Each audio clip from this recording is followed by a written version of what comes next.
Hi, welcome back to Brooks's Bass Corner. Today I have an interview for you with the funk master himself, Mr. Paul Turner from Jamiroquai. This interview dates back to January 2015, when Jamiroquai were in between albums, writing, recording and demoing. If you enjoy the interview, please hit the subscribe button below, hit the notification bell so that you're notified when I release new videos, and please give the video a thumbs up, I'd really appreciate it. If you have any questions or comments regarding the interview, leave them below and I'll come back to you as soon as I can. Enjoy the interview. I was listening to the Dark Sinatra's album, and quite a different sort of thing for you. And there was an album that came before this, so is this more of the same, or is this a slightly different tangent from the first album? Or? Well, firstly, and how did it come about? It came about through the band leader, who was also at Hook End Studio. The band leader was at Hook End Studios when Jamiroquai recorded their last album, Rock Just Like Stuff. So he became aware of me and the engineers producers who worked on that album, and asked them to work on some of his stuff. And he basically said he had a drummer who's a Russian-based drummer, Russian-based multi-instrumentalist guy who's fantastic, and that he said he needed a bass player. And I kind of went along thinking, well, my first line was, I may not, thanks for the invite, I may not be the right guy. I'll, certainly up for kind of having a listen. Yeah. And I found the stuff really interesting, but obviously different to what I've been. Quite. Very different. It's progressive, very, very heavy, and initially I wasn't sure if I would be cut out, if I was ideal for them, and they were kind of something that I would find interesting, and certainly I found it a challenge.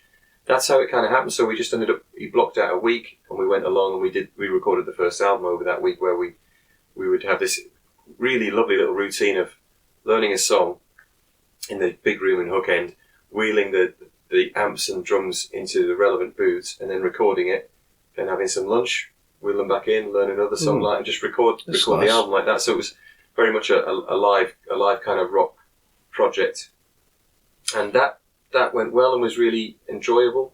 And then the natural thing for him was to him being Mark White, the guitar player, main songwriter, to then want to do a second album, which I had kind of more input on. The first album I still had input in, but some of those tunes have been kicking around in various forms with him. So certain things had a predestined kind of approach. Yeah. Whereas with the second album, it was more a kind of a you were able to contribute to it. Yes. Okay. Yeah. So when did the first album come out? The first album came out about 3 years ago, I think. Okay. 2011, 2012? Yeah. And I mean, that was, that got great review in Bass Player magazine and kind of seemed to kind of bubble under, but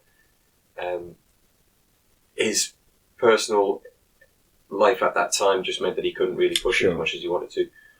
And then this album came out, and it was really, really enjoyable recording it, because it's very much a kind of a live take project, so everything's done as a trio, and then he adds his vocals afterwards. Yeah. But it's very eclectic. I mean, it is kind of scarily. How would you describe it? Because I'm thinking, there's quite a bit of prog in there.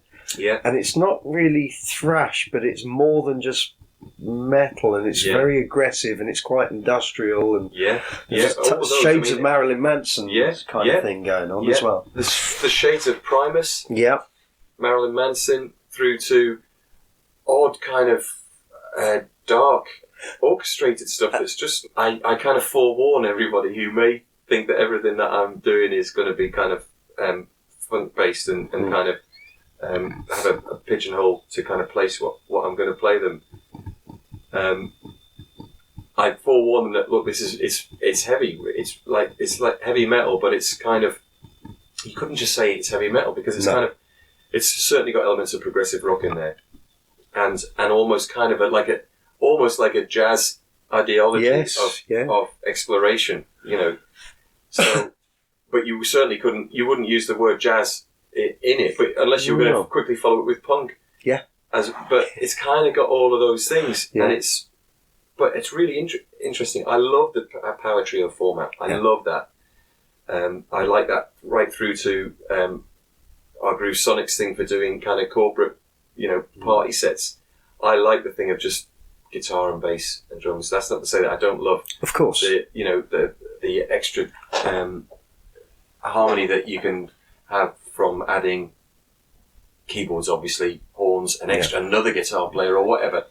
That's lovely, but I do love the freedom that a trio allows, and the fact that you find when you play in that sort of format, your bass playing changes, where you can't do so much high register stuff, and you can't do so many what I call flowery playing, but you're kind of locking although I must admit, in all of the formats where I am working as a kind of a trio or with limited band members, I find myself playing more. Yes. I'm a busier. And you find you don't stop at any point. Exactly. And I maybe use some effects to kind of make high register things sound fuller or have more character. So I actually do find that I still end up playing more. And with the Darks and Archers, Mark almost, because he likes that thing of everything's detuned, and he likes the bass to kind of sometimes take the lead role, as it were, and then him almost kind of be playing like low register riffs. Are you a tone detuned or more, or a tone generally? Or usually most of the set I play on my jazz bass regularly tuned just with a drop D. Right. But then there are probably 30 to 40% of the set that's also on a 5-string with the whole bass detuned.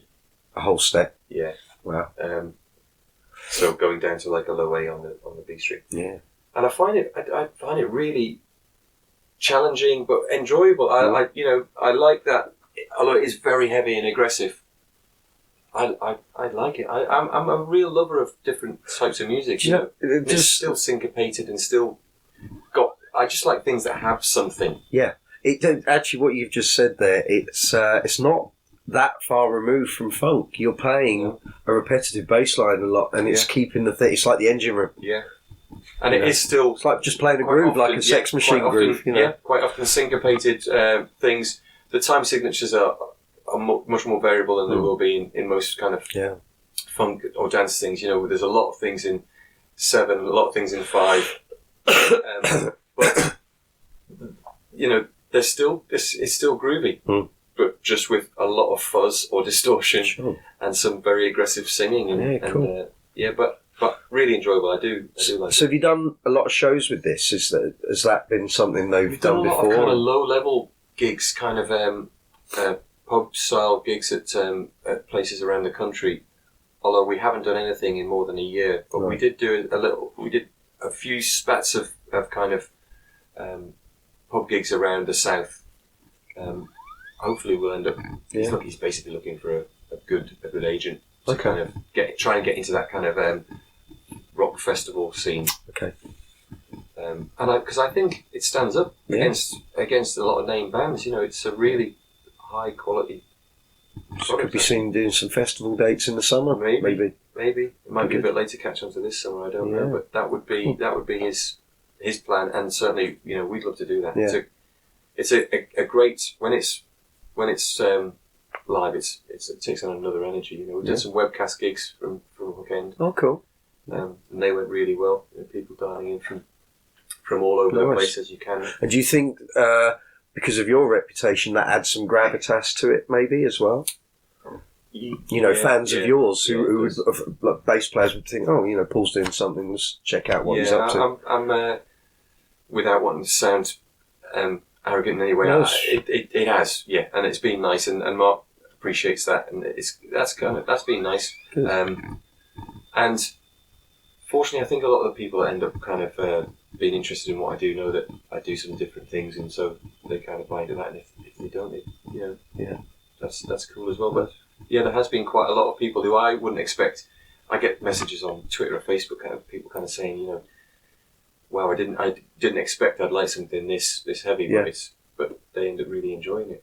Cool. So yeah, Good interesting project. I enjoy it. Just picking up on a point you said there, do you find being a player of sort of some note, trying to juggle everything you do and all the projects you kind of involved in, and actually having your day-to-day life, do you find that really hard to juggle? I try to do in those quiet spells is to try and be productive musically and do the things that I'm always going, oh, I wish I had time to do that. Wish I had time to get together and record a few ideas. That's what we've done with Trionic, where we can kind of all go, right, well, let's get together and record those ideas. So I'm not always that busy, but I still need more hours in every day. And I've been doing some guest lecturing over the years. I've done kind of lectures at Leeds, the BIMS, pretty much most of the music colleges around the country. And I've been doing more and more at the ACM over the last couple of months. And there, I mean, you know, the students will ask, there's always the question, oh, how do you make it? How do you get a break? And I mean, that's a difficult one anyway, because what is made it? And I think nowadays, if it was easy, everyone would do it. I would say nowadays is totally different. It's a totally different answer to what I would have given 20 years ago. But really, I think if you can enjoy playing music and do it with a band, whether you've got a side job or whatever, you've already made it because you're doing something. You're appreciating something that a lot of the population don't even get to really understand. And so you're already a winner. And then if you can do that and get some money back for doing it, great. And if you can do that to a level where you can actually survive without doing anything else, then you're definitely, doing well. And that's about as far as I think success can just be. I've been asked a few times. We did a thing in Ireland. Rob and I went to an Ireland college in Cork. And I did an interview for a local newspaper before that, and the guy actually said, very understandably said, do you, with so many contemporary musicians qualifying with degrees and diplomas every year, where do you see them all going? There's not going to be jobs for all of these players. And I actually, of course, I see that straight away. There isn't. But I also know pretty much everybody that I went to I didn't go. Pretty much all of my friends that went to university, and all my wife's friends that went to university, I'd say 90% of them don't do something that's connected to their degree. And that's just, there's more and more qualifications becoming available in, different forms of media study through to loads of different, there's degrees that are around that weren't around when I was a kid. Now, that's just part of life, and it's part of educating yourself, and you might come out enlightened from one degree but do something totally different. And I think that's the thing with music education. My answer to that was, that's not really my concern. My concern is to try and, if I can help people to understand and appreciate and enjoy music more than they would have done had I not been there, or had they not gone on a course or taken some lessons or whatever, then I think that's my job done, really, because that means that whether they end up being it's not about trying to make everybody be a professional musician. It's about how cool the world would be if 15 out of every 20 people walking down the street could actually play music. Yeah. So that's, I don't necessarily think that they should all, loads of people play football at a weekend. Yeah.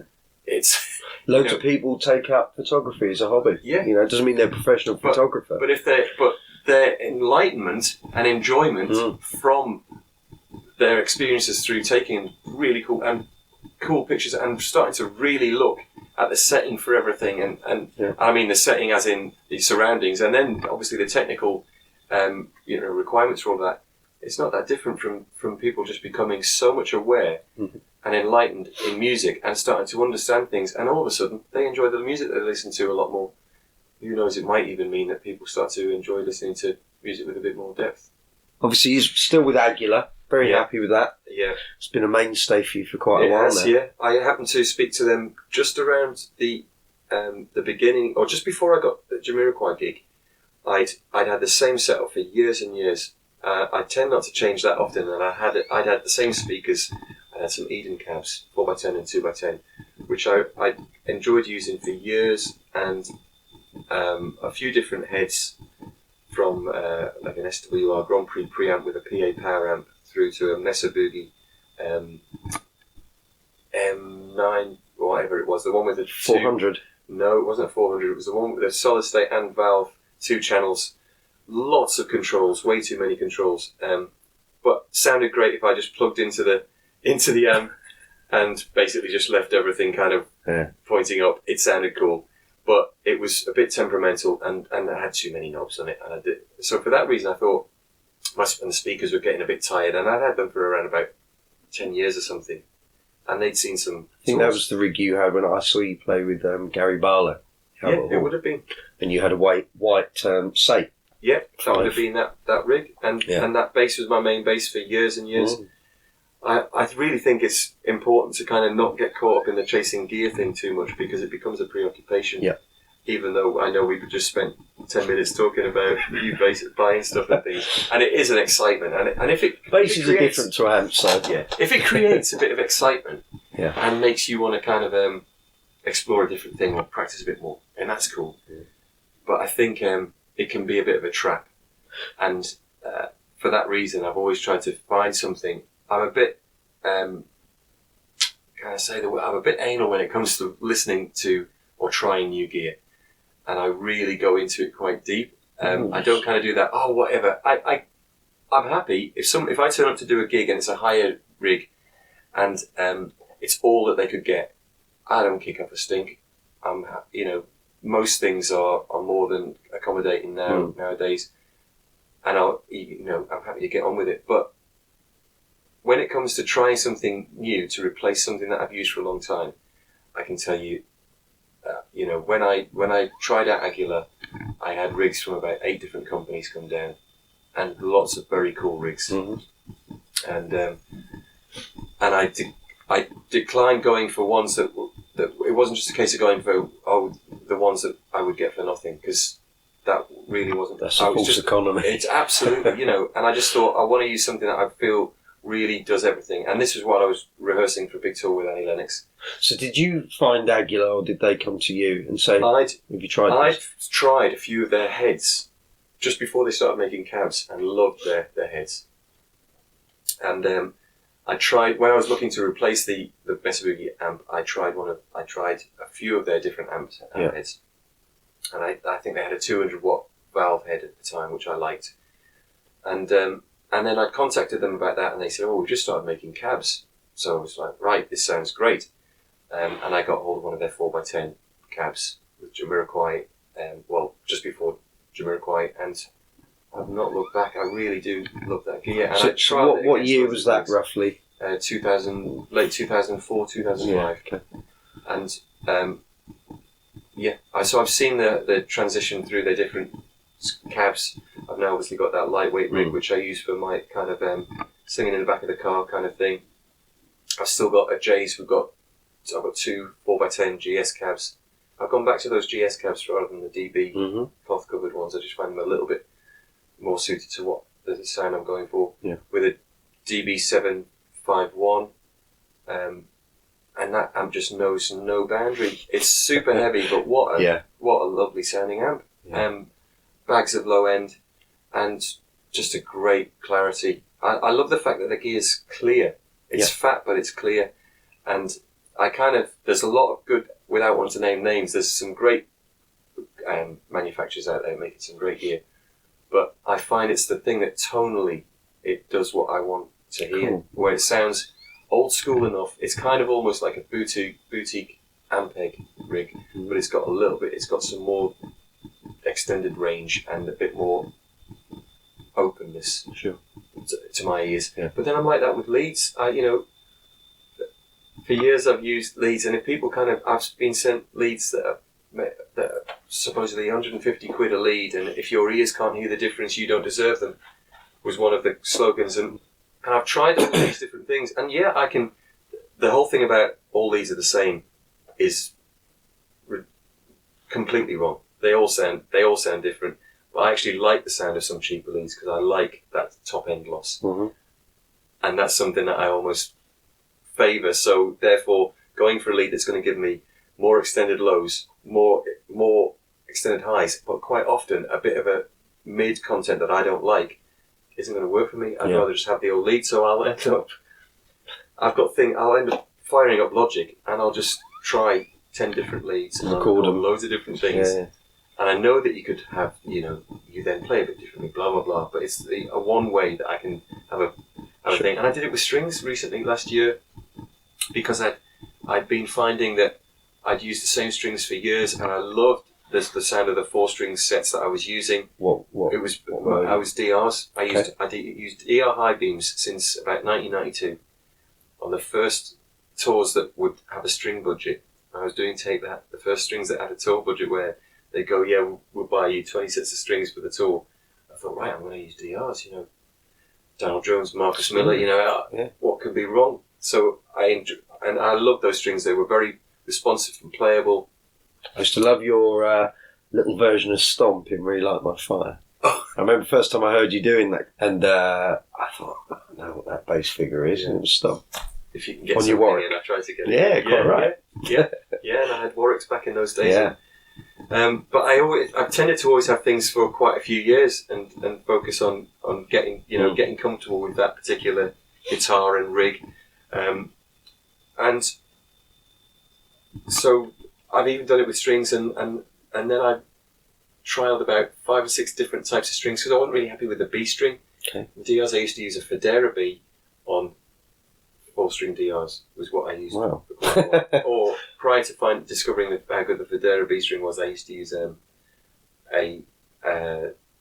lowrider, high attention string, 130 on a set of high beams for my 5-string, and then I always use the Marcus gauge. So you just buy them in a batch? You buy like a box of Bs? Or... They used to send me massive boxes of strings, which was very nice. Very nice. And with the Marcus strings, I remember trying them once on a gig and thinking, I don't really hear any different. And then I got back off the tour and I recorded them, and you could noticeably hear there's a bit more low end. There's a little bit. It's just a bit extended. So I started to use the Marcus gauge on my 4-string jazz. But then trying all these other strings, I was shocked at how muted some of them were. Some brands just didn't work for me at all, and although they sounded great and they felt great, I was like, oh, these are quite nice. I'd listen back to them, and I couldn't believe how unclear the string was in comparison to. And I'm not going for an imbecile kind of zingy clarity. I just want really good fundamental that speaks through, even when the top end's gone. I just want it to. And I like it when it's. Would you say the strings react differently depending on which bass they were on? Yeah. Because I've had I use a set of 40-100. I use Piccato, and I'll put them on a jazz, and they'll probably maybe last 4 or 5 gigs, and it's like fine, they're doing what they're doing. I put them on my Status Empathy, I'll get 20 gigs out of them. Wow. My hands haven't changed. Yeah. But there's something about the way the strings feel and the tension and the way the bass is. Well, that's definitely true. I do notice that different strings fit better.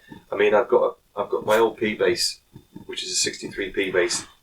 It's the same strings on it that came off a 64P bass that I sold, and I bought the 64P bass in about 2005, and I bought it off Keith Duffy, great friend of mine from Ireland. Yeah, cool. Yeah, and Keith is a great collector. It has some fantastic horns, as he would call them, amazing basses.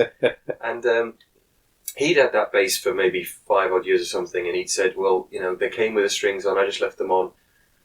And I took those strings off. They're almost like lucky strings. I took those strings off and put them. They're still on the P bass now, so they're more than, we know they're more than 15 years old. And they're just round wounds, and I recorded Runaway with that bass as the first Jamiroquai tune I'd recorded, and I remember getting an email from Kerry Nordstrand saying that bass had been, that track had been picked out as being one of the best versions of a new track recorded on a P bass with flats.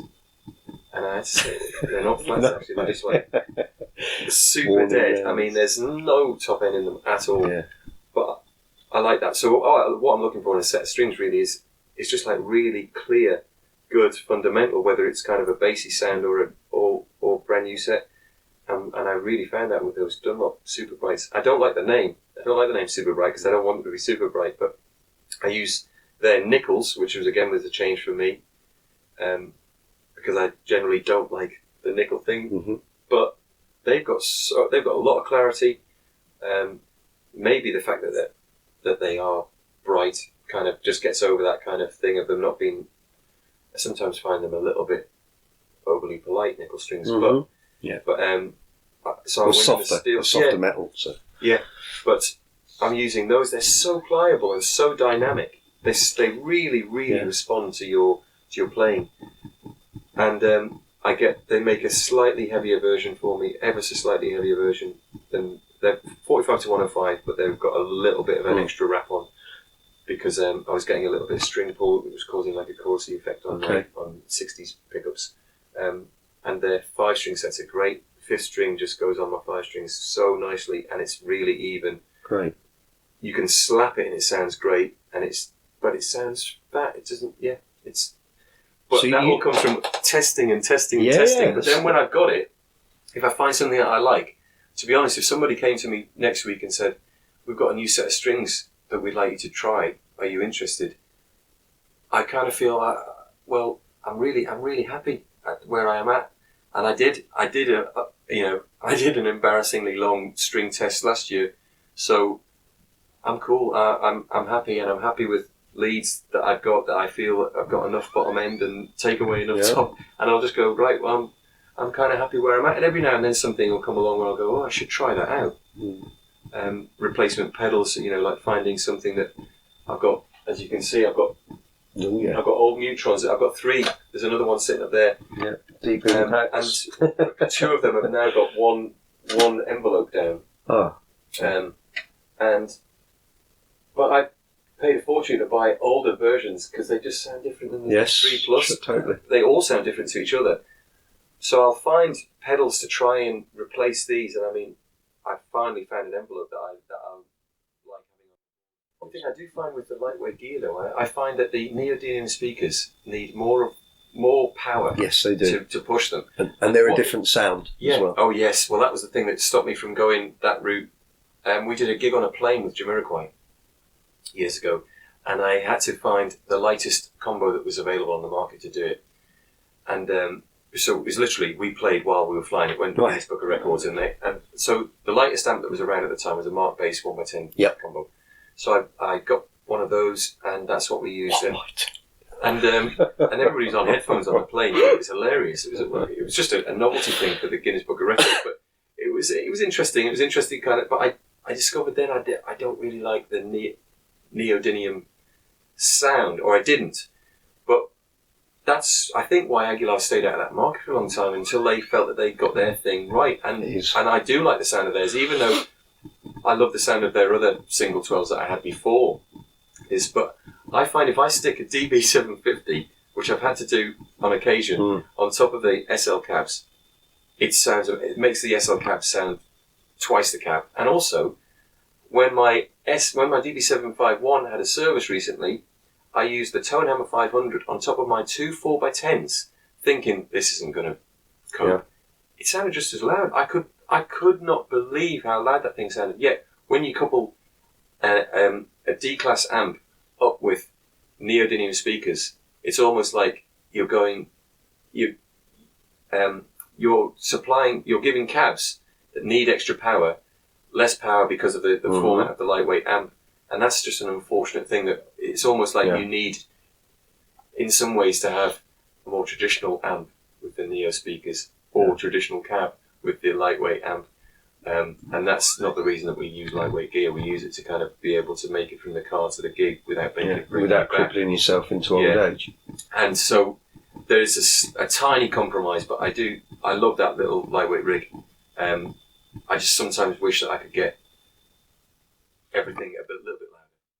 Yeah, the way that went, which still is just like something that blows my mind, is that Rob and I were rehearsing down in Wickham with Shuffler. Right. And we got a call from our Jamiroquai guitar tech who knew Quentin, and Quentin had said to him, if some of the guys from Jamiroquai would like to come down, do you want to invite them? And he'd said, well, I know Paul's a massive Larry Graham fan, and I'm sure he would. So we got a call on the Sunday to say, would you like to go down? And I said, I can't go today, but I'd love to go, and I'd love to go tomorrow. So we were aware that there had been an invite if we wanted to go down the Sunday. Then we were rehearsing on the Monday with Shuffler, and we basically got a call to see if we wanted to go down and play. And I'd spoken to Jerry Meehan, and Jerry Meehan had called me on the... Was he there on the Sunday when you were... He didn't get up. Right. I think he was. They knew he was in the audience. Somebody got. He said he got up with because he went down with Andy Newmark, or Andy Newmark got up. Okay, so right. So Jerry said to me, "Oh, you might get asked to get up and do like a little 16 bars. You know, he invites people. He does. The audience. Yeah. So I kind of thought, well, that would be nice. You know, so we'll go along. But because we were rehearsing, we had our guitars. Rob and I had our guitars with us. Yeah. So we went down to the Jazz Cafe and basically started. We got in there. His band had started their sound check. Yep. And Larry wasn't there. And we walked in. We had our guitars, and everybody was really, welcoming, which was really nice. Yeah. You know, there was none of that kind of, people not feeling that comfortable while other people were there. And the tour manager perhaps being a bit dismissive. The tour manager had actually initiated us going down. So Quentin had basically said, that was the first time we met him. He said, well, if you like, introduce yourself to the band. So we did, and the band said, well, why don't you get up and play a tune? Yeah. So we got on stage, and then they said, what tune do you want to play? And Rob and I know Hair, so we said, what about Hair? So we started playing Hair. At which point, so we were playing it, and about 30 seconds in, I saw Larry appear at the door of the Jazz Cafe, the glass door, and I kind of thought, is this going to be cool to be playing, with the band when he walks in? It might look a little bit disrespectful, and playing one of his songs, and you know what I mean. Yeah, you're on edge. And I kind of know that I'm not down with all of that kind of I can play that and I can play that. I just kind of I always think it's when people do that kind of I can play that, or I'm always thinking, well, yeah, but he wrote that. He came up with that line. You know what I mean? That's his baby. Yeah. Otherwise it becomes a little bit like, I remember a taxi driver saying to me when I was carrying a guitar, but he went, did you see that guy on Stars in Their Eyes last night? Did Eric Clapton? No, he was just as good as every bit as good as the real guy. Just kind of thing. So anyway, I didn't want it to come over like, I can play this kind of thing. Look at me. So I was a little kind of concerned that he would be offended by it, but obviously this is all happening very, very quickly. He walked in with his wife, and he just started dancing around the floor during the sound check and just smiling and laughing. And then he came up and he signalled to the tech. I kind of wondered if I should stop playing so that he could carry on. And he just kind of signalled to carry on playing. And he got a microphone and he started singing. So we sang the tune. He's singing Hair and I'm playing it, which was like an out-of-body experience. Mm-hmm. And then we finished it and he just said, that's what we're going to do tonight. As you told. Just like that. And we were like looking at each other, and and at the end of it, he picked up his bass and hit the jet phaser and just nearly took everybody's hair off. It was that loud, which was great. Reduced us to kind of fits of laughter, respectfully, while we were doing it. And then I said to the tech, well, what shall I do for an amp? And he said, well, you can use Mark's sound. I was kind of, well, Mark isn't even here. Is that cool? And he was like, I'm sure that'll be fine. Other people have been playing through it, So we said, okay. And then Larry said, but you guys need to think of a tune that you can play before I come on. I'll go and change my jacket or change my shirt, and you guys need to think of a tune. So Robert started playing this Shaka tune, and Biscuit, the lady singer, said, I'd love to do that. So they said, okay, well, we'll do that.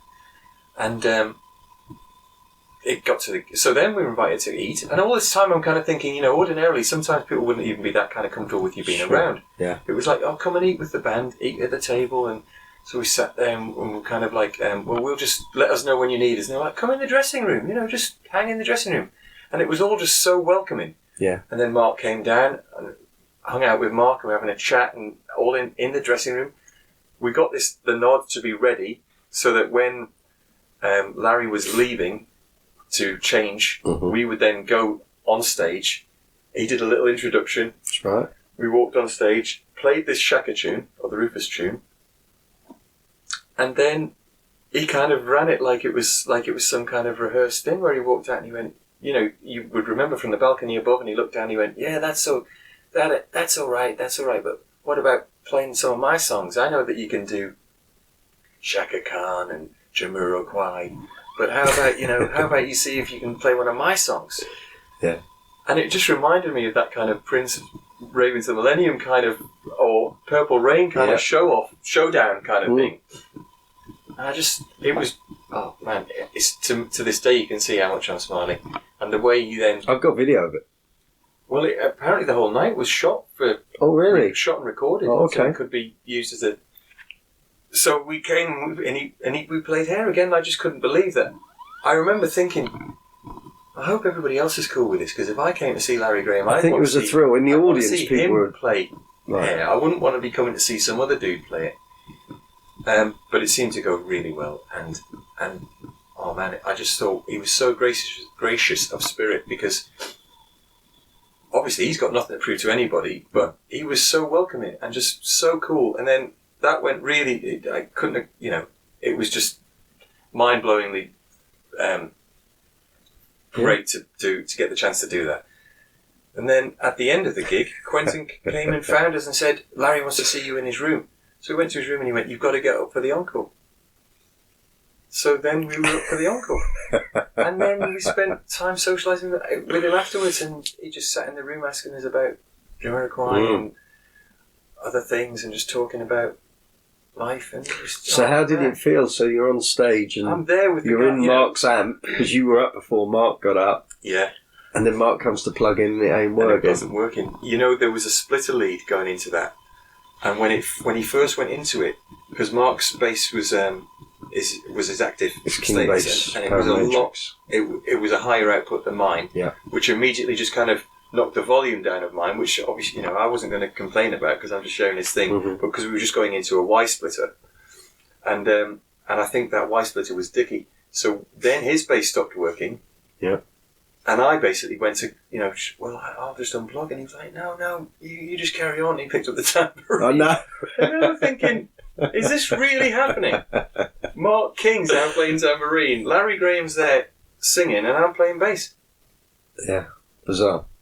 So it took me about a week to come down from the clouds. And I've seen Mark a few times since then, because we've got a mutual friend, and I've been out for dinner a couple of times with him, and yeah, great company, but I just kind of was completely blown away then. I mean, if I go back to my teens, I can remember watching the rock school programs, and that famous version which I had managed to record and rinsed. I'd watched it so many times with Bootsy and Larry Graham on it, and I would have been, say, 12, completely and utterly obsessed with it. And then you know, and likewise with Mark, with Level 42, I used to go and see Level 42 in my teens from like the Pursuit of Accidents era, and there I am on stage with it. Mind blowing. Yeah, it was a big thrill.